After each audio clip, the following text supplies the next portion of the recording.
guys. So it's Saturday and I have a few things to do today. Well, I actually don't have a few things to do today. Well, I do, but then I don't. I have one thing to do today.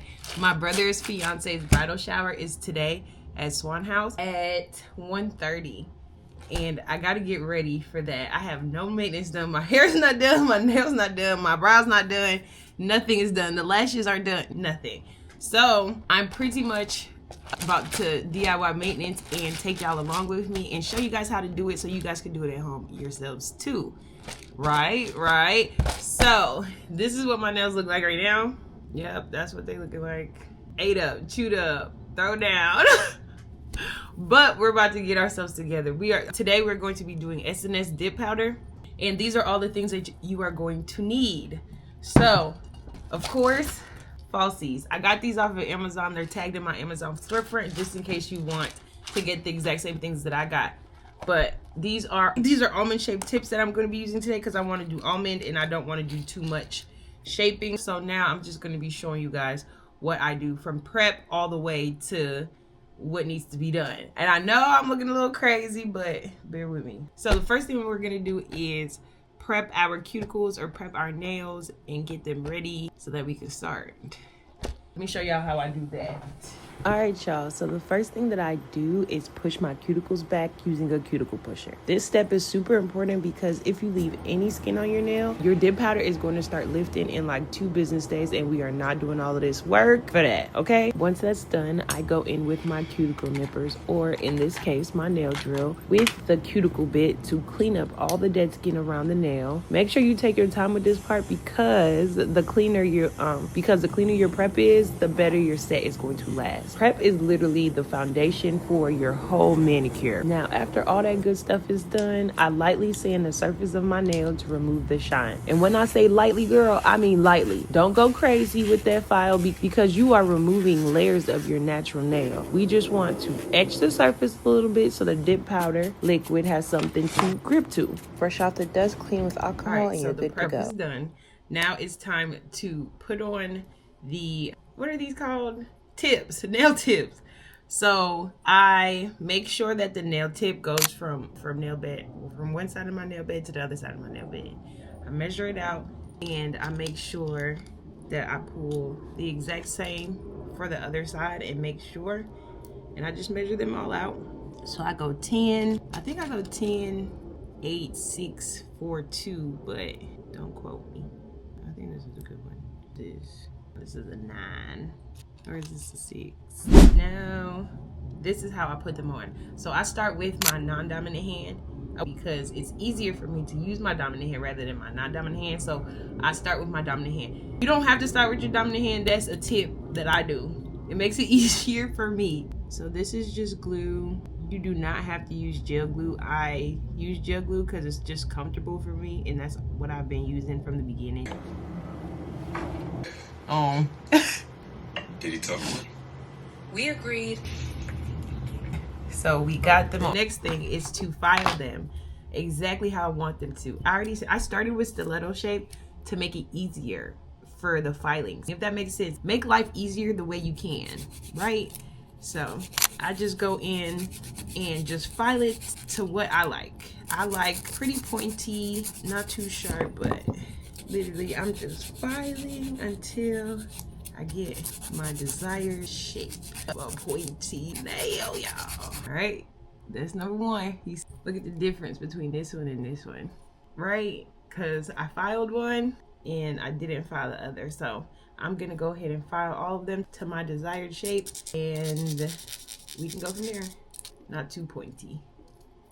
All right, so me learning to file also did not happen overnight.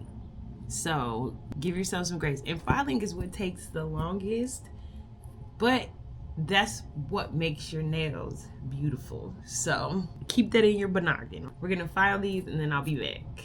All right, so we are filed and we are good to go. So our next step is getting our dip powder as well as our base. Shaky, shaky, shaky, shaky, shaky, shaky, shaky, shaky, shaky, shake, shake, shake. So I take my base and I start by putting a line straight down the middle. Doing this is building my apex. So that's pretty much the pressure point of the nail.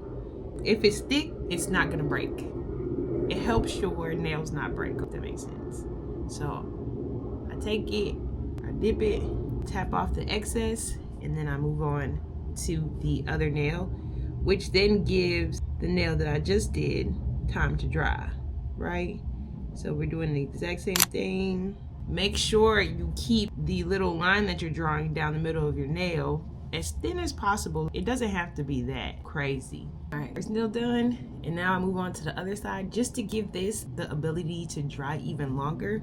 If you don't want to do both hands at the same time, you could go directly into the first nail that you did, that pinky nail that you did, and dip that one. But I feel like once I do both nails at the same time, I don't know, it's finished, it's easier, it's whatever, I don't know. So we got both of them dipped, right?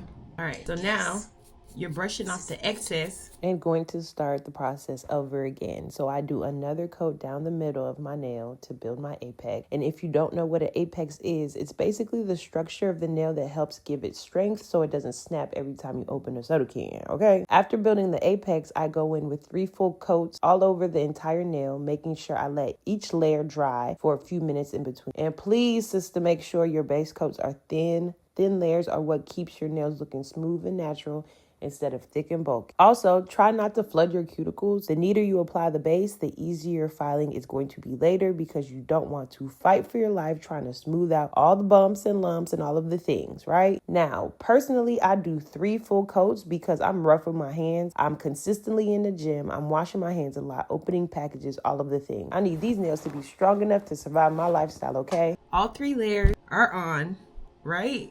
So now I just dust off all the excess, and our next step is going in with the activator. So here's the activator, and mind y'all, we're pretty much done because look, and that's our set.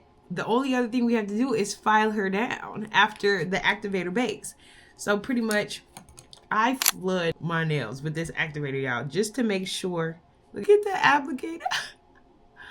But I literally flood this nail, making sure that the activator penetrates all the way through and that no part of this nail is gummy. You see, definitely don't have to overdo it like I do, but I find that this way is the best way to make sure that we are all good. Get to the sides.